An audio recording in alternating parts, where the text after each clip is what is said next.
Your data is like gold to hackers, and they'll sell it to the highest bidder. Are you protected?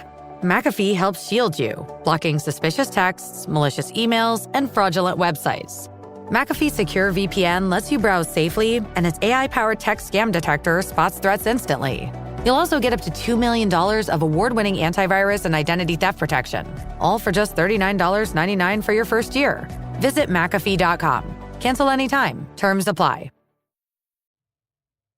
You are listening to Women's Running Stories, where exceptional women runners share inspirational stories about their running experiences. Hello, my name is Samantha Powderhorn. I am from Tuduli Lake, Sayisi Dene First Nation, that is North Manitoba. I am a mother of 6 children, and I'm a student, full-time student, and I actually quit my finance assistant job to study the First Nations addictions and mental health. And I've been on my running journey since April of 2021.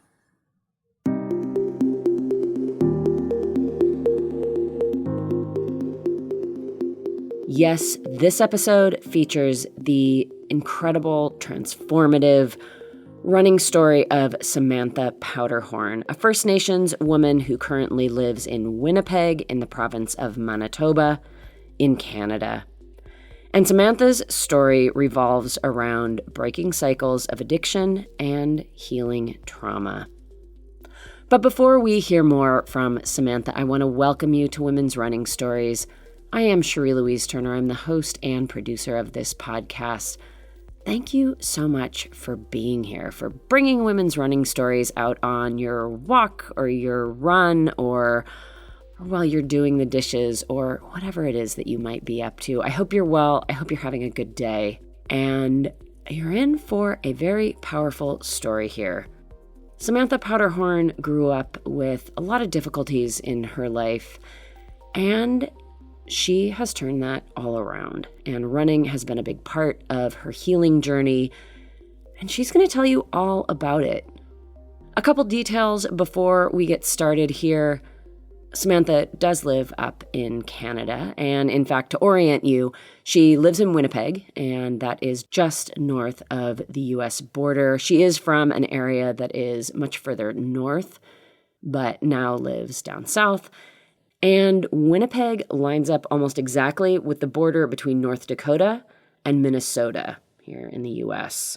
Samantha also mentions Churchill, which is up in northern Manitoba on the Hudson Bay, and in fact, it is due east of where she is from, Tuduli Lake. Tuduli Lake and Churchill are more or less about 1,000 kilometers, which is over 600 miles away from Winnipeg. And on the note of kilometers and miles, being that Samantha is from Canada, she does work in kilometers, and she also works in Celsius. So just as a reminder, the half marathon is 21.1 kilometers, which translates to 13.1 miles. The marathon is, of course, 26.2 miles, and that translates to 42.2 kilometers.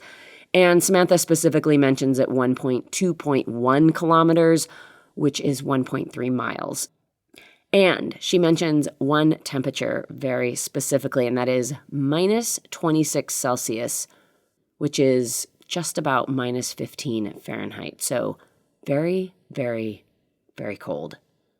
All right. Now let's get to it. Let's hear Samantha Powderhorn's story. And Samantha is going to begin telling you about a really low point in her life, and that was in 2015.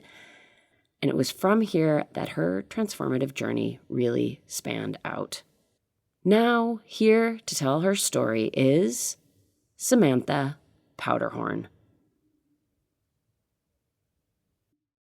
Where it all spanned out from was in of 2015. 2015 is the year that I was diagnosed with stage 2 thyroid cancer of April 1st. And 2 weeks later, my brother passed away. And then I had to get surgery for my thyroid to be removed. That was beginning of May. No, actually end of May. And then after that, you have to, I had surgery, so I had to learn how to live without a thyroid, which comes with so many symptoms and side effects that it still affects me to my everyday life today. I have to take medicine for the rest of my life. And my surgery was end of May, and then in September, my dad was diagnosed with stage 4 jaw cancer, and he's a warrior. He's still alive today. He's still kicking around. And after that, and like 2 months later, it was November, was the year that me and my ex husband of 16 years separated. And then after that is when my addiction was really taking over. And because of my thyroid disease, it was really easy for me to gain weight because of the thyroid controls your metabolism and it's easier to gain weight. So I was really going down the path of deep alcoholism and gaining weight quickly. I probably gained like 60 pounds within that time frame. And then I had 2 babies after that. And when you have that addictive personality in you, if you can't have alcohol or weed, smoking, you turn to food. So that was my other source of coping with my childhood, my trauma, my just everything in life. And that's where it all began. Like I tried to become healthy probably in 2017, but then I got pregnant again and I went back straight to where I was. And then I had my baby, and then again, tried to get back on track, and then I got pregnant again, and then I just went backwards again. So it took me a while to actually stick to being consistent with my sobriety, my health journey, and my fitness journey.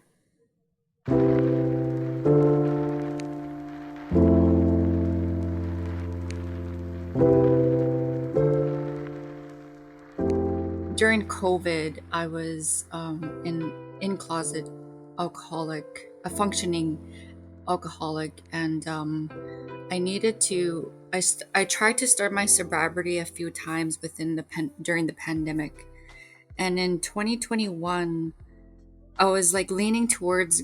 I relapsed again, and I was gonna become sober again, but anyways, during that time, I was trying to figure out solutions on how to become a healthier version of myself. And everybody was on TikTok, and I seen this transformation video of this really healthy, bigger woman, and she transitioned to this healthy, and then she was all like she looked so strong, and I was like, wow, and that really inspired me, and I was like, okay, how can I get there? And that's TikTok is what inspired me. I just needed a push more and more and more, and it eventually got there. So in 2021, probably 2021, I started working out at home, and I felt like it wasn't really, my heart wasn't pumping enough. I wasn't doing aggressive workouts and whatnot. So this one time I was walking in 2021 of, I think it was end of no, beginning of April, and because of like a unhealthy lifestyle, it caused me to be very depressed and anxious and all this sorts of things. So this one day I was just like, okay, I'm gonna go for a walk. And I remember it was kind of chilly. I was wearing leggings, I was wearing long socks, woolies, and I had a spring jacket on, and I was cold. I remember that. And I was just walking and walking, and what came to my mind was actually my late brother. Me and my family, there's so much disconnect there, and because of alcohol addiction, like addiction runs in my family.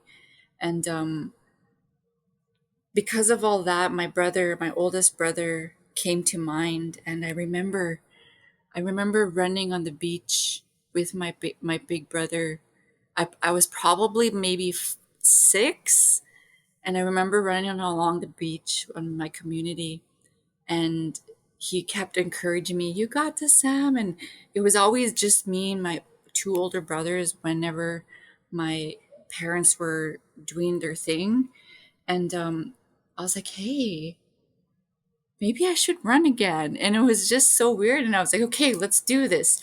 And I was, believe it or not, I was over 260 pounds. And when I started running, I could not run 1 minute. And I was so determined and so eager to just at least run 1 block. So as each time as I went out to go run, I challenged myself to go further and further and further. And then I remember this date to my heart. It's going to stay with me forever. It is April 15th of 2021.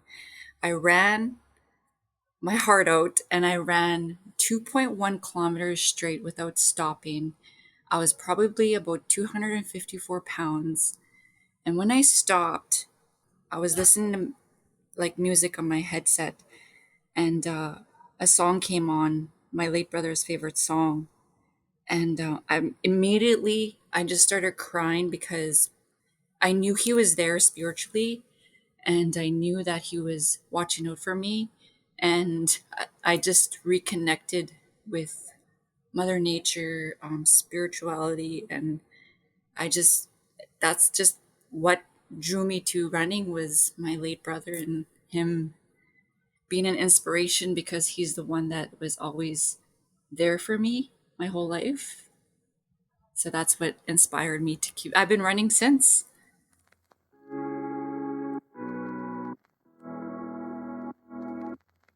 And as I was going forward, I kept trying to figure out reasons and why I kept relapsing. I'm like, I want to be sober. Like there was something in me that wanted this lifestyle.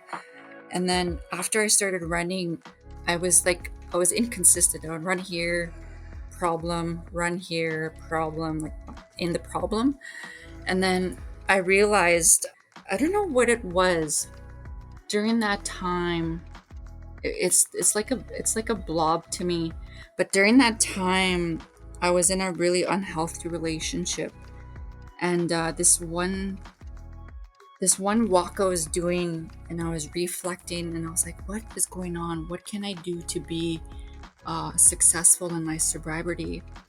And then I realized that I'm like, whoa, I need to break up with my my baby's dad. It was a very toxic relationship, and it really dragged me down more deeper into my addiction. It was it was really unhealthy.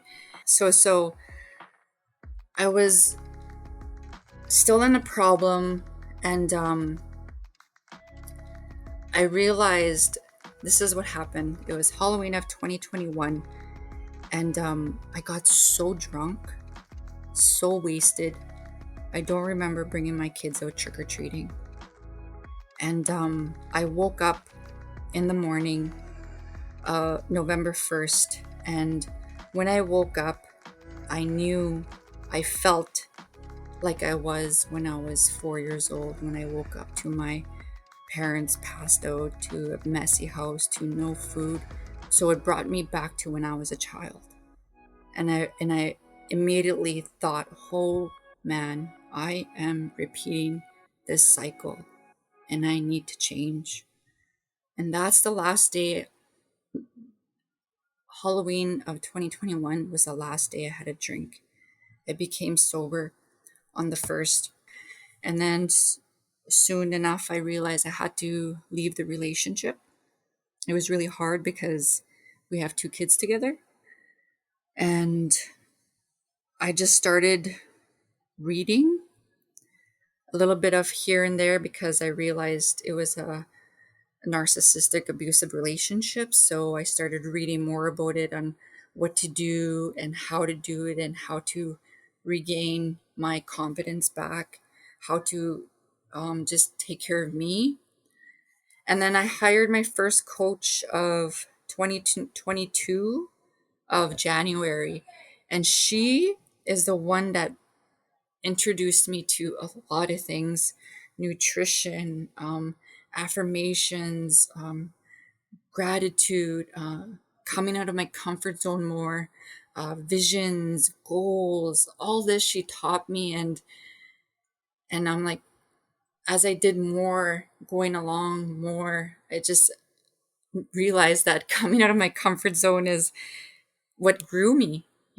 I was this shy, introverted res girl, just not wanting to come out of my bubble.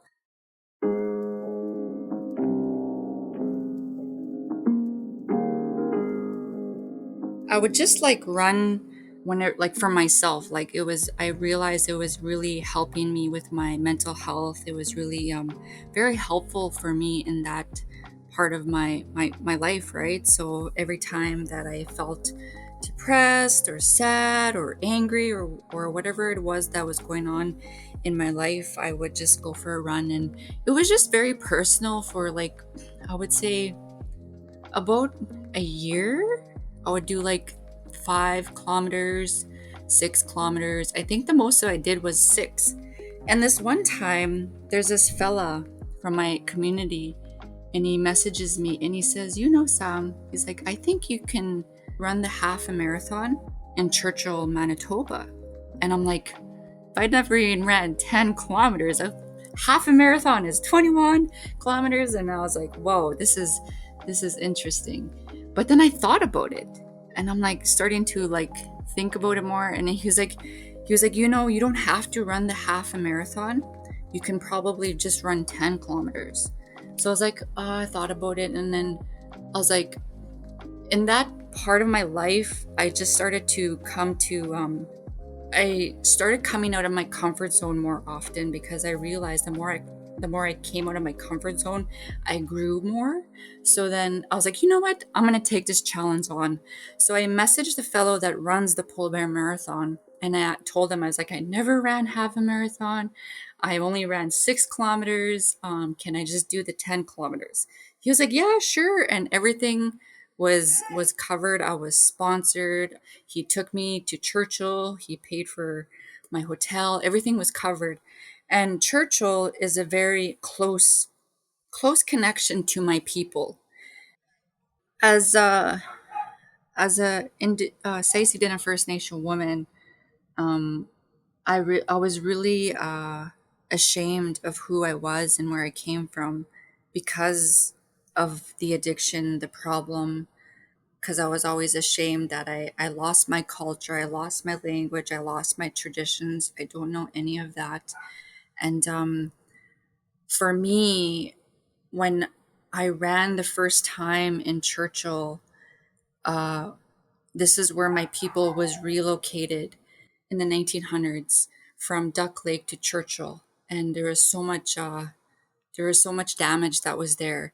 And just to step on the same grounds of my ancestors really made me feel connected.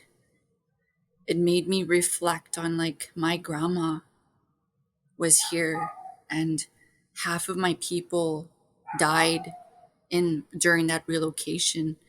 And I felt honorable to be able to connect just by every step I was going. I was reflecting, and I was like thinking of how much hardship there was, how much lives were gone. And oh, I'm gonna get. And it really made me. It brought something inside of me, like a spark, to be like, hey, this is something that you can do to spread awareness or advocacy, or just telling your story to inspire at least one person that we can overcome traumatic events.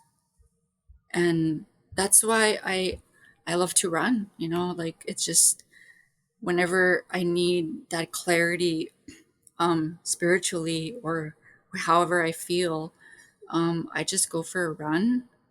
I pray to my brother. I cry. It's just a huge, really big part of me that is, it's just very connecting to the ground, to everything around me. It's I cannot explain it, but I think just being connected to the roots of where my people were relocated, and that gave me that strength to be like, hey, this is it's this is where it's time for me to change and break that cycle and show my people or any other nation that it's possible, that we can overcome a lot of the traumas, barriers, everything that there is going on in our lives.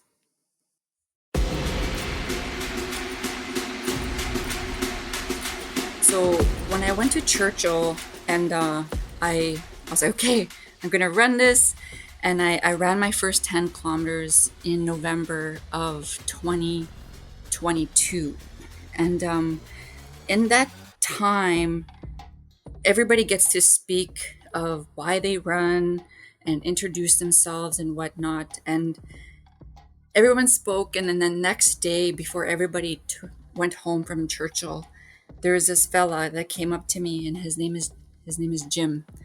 And then he was like, hey kiddo, can we speak? So I was like, yeah, sure. So he was like, let me hear more of your story.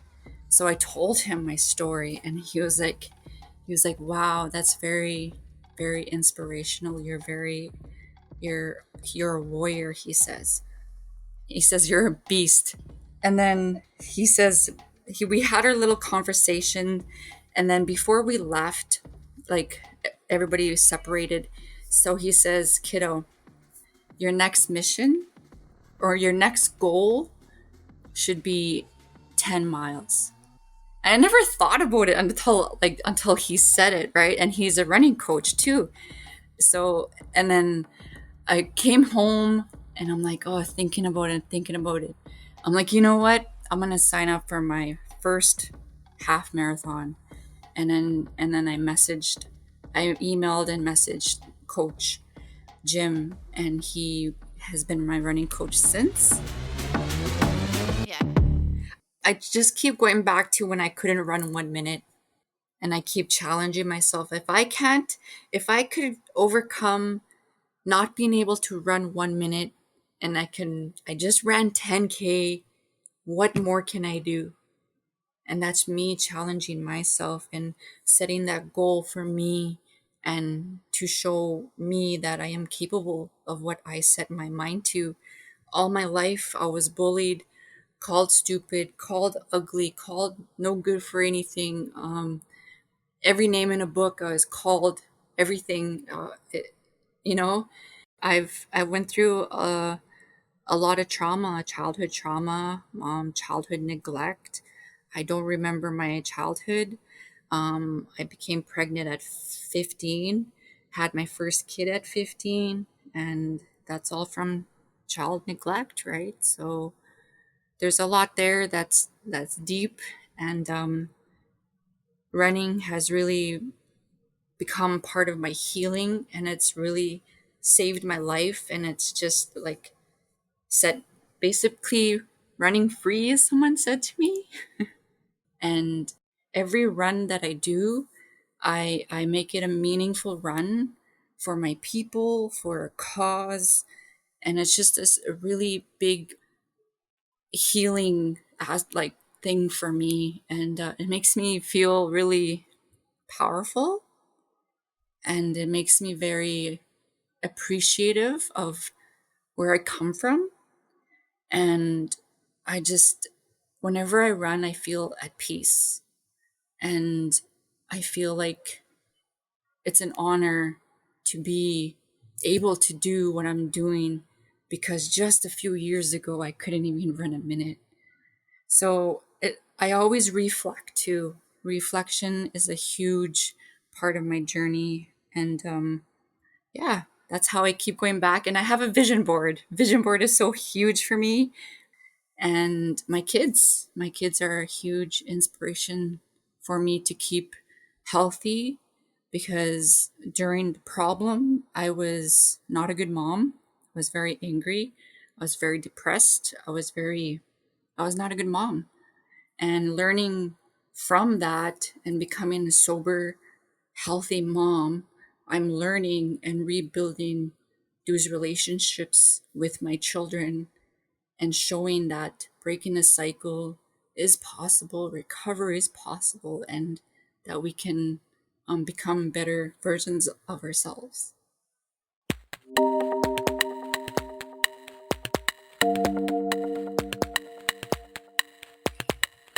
Okay, so I'll tell you a pretty amazing story.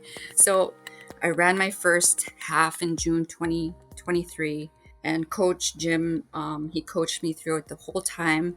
And then I did it in 2 hours and 5 minutes, and I'm so proud of that, because I was like, whoa, what was in me that time? Because I don't think I'll ever be able to run half in that time. But anyways, and then I did another half in September of the same year of 2023. And this one was the reconciliation run in Birtle, Manitoba. And this one is in honor of all the residential school survivors. And after that, I was signed up for the half marathon in Churchill of November. So June, September, and November was the half marathons that I had planned that year. And when I got to Churchill in November, it's like you need winter clothing that time. It's already snowing. There's already ice. It's really cold. It was probably minus 26 that time, and we're getting ready to run the marathon. I was signed up for the half marathon, and each runner has a driver because there's polar bears in Churchill. So each runner has a driver with them, right? And the driver that I had with me, he is a fellow from my community. So I was running. I think I was running, and I was just in my zone, running. It was cold. It was crispy. You could see your breath. It was like very crispy. And he comes up to me really slowly. He gives me water, and he says, "I think you have this all." I was like, "No, I don't." And I was like, "We'll see." I was like, and then I think I was at like maybe 18 kilometers at that point. And then as I was approaching to half a marathon, I got there, and I stopped, and I had to change my headgear because I was so frosty. And I had to change my balaclava, my hat, and I had to redo my headwear because I was really frosty and wet. Anyways, I said, okay, I'm feeling it. I'm feeling good. I'm going to keep going. And in my brain, what I wanted to complete was 30 kilometers. I was like, okay, if I get to 30 kilometers, I'll be happy. I've ran the longest I have ever ran ever in my life. And that would be it. I was running, and I was feeling it. I was like, okay, I'm almost to 30 kilometers. I'm almost done. And I'm just running along. And then I kid you not, as I was going to approach 30 kilometers, the fellow rides beside me again. And he rolls down the window, and he says, Samantha, you are going to be the first Sayisi Dene First Nation lady to ever complete this full marathon. I'm like, oh boy, you really had to say that. Now I have to finish. I have to take this title. I'm going to go for it. So that's what made me go from doing the half, what I signed up for, to 30, to finishing it. And I did the full polar bear marathon of November 2023. My time was like 5 hours, I believe. And I'm the first Sayisi Dene First Nation lady to ever complete the full. And I feel very, very proud of that.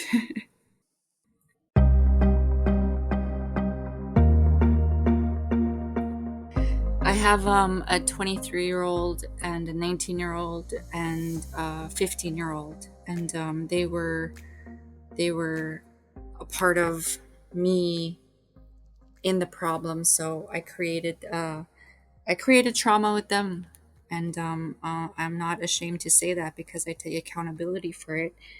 And I was in that problem when that time was happening, and today, when I realized how I was as a parent, of being mad all the time, getting angry over a mess, or the kid not doing something right, or something, or them just being mad, right?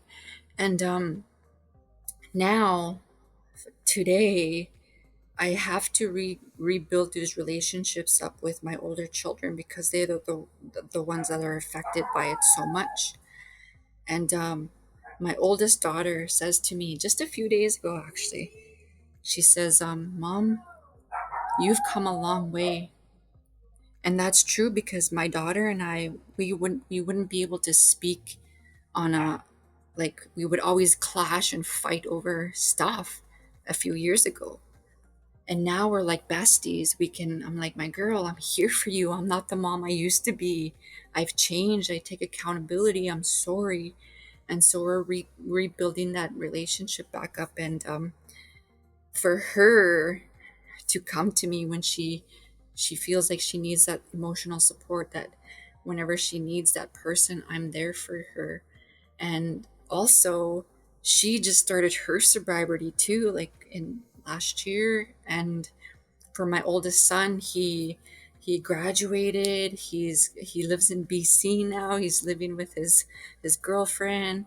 And my 15-year-old, he's doing great in school, and he plays hockey. My 11-year-old, he lives with autism, so he does a little bit of sports here and there. It all depends on how he feels. And then my 7-year-old daughter, she's a gymnast. She's actually started a running club. Her and her baby brother Avery, my 6-year-old and 8-year-old, they're both in running groups because they said they wanted to be like mom.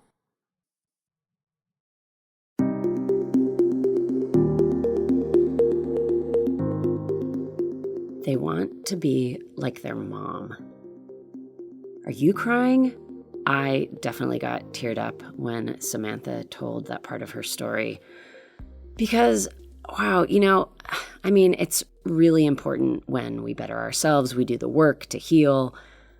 But when it can be passed on to kids and reflected back and then spread out to community and on from there, that is really what the big payoff is. And yeah, breaking those cycles.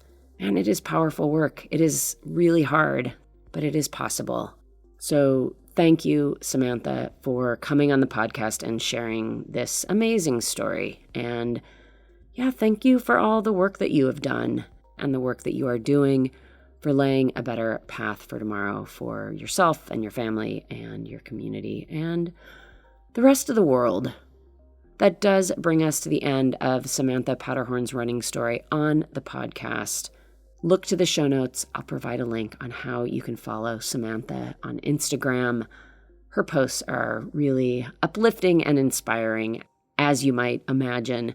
So go over and follow her and keep up with what she's doing. I want to thank you once again so much for being here. I always appreciate you coming and listening to these stories. That is going to do it for me for this episode. I am Cherie Louise Turner. I am the host and producer of Women's Running Stories. And until next Tuesday, I do wish you healthy, joyful strides forward. Women's Running.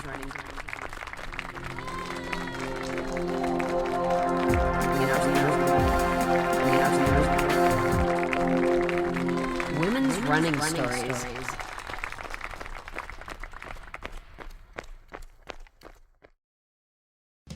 There is no hood like parenthood. When you meet a fellow parent, you just kind of get each other on a whole nother level. Hi, I'm Kanika Chadda Gupta. I'm a former CNN journalist, mom of 3, including twins, and host of That's Total Mom Sense, the podcast. I interview changemakers on their life lessons, legacy, and superpower of intuition, aka their mom sense and dad sense. I've had some pretty amazing parents on my show. Hey, what's up? I'm Kelly Rowland. Hi, this is Chelsea Clinton. It's me, Bobby Brown. Can't wait to share my story. Episodes release every Thursday. Subscribe wherever you listen to podcasts and on YouTube. Join my tribe at that'stotalmomsense.com and follow me on Instagram at Kanika Chadda Gupta. I'm thrilled to be on this journey with you.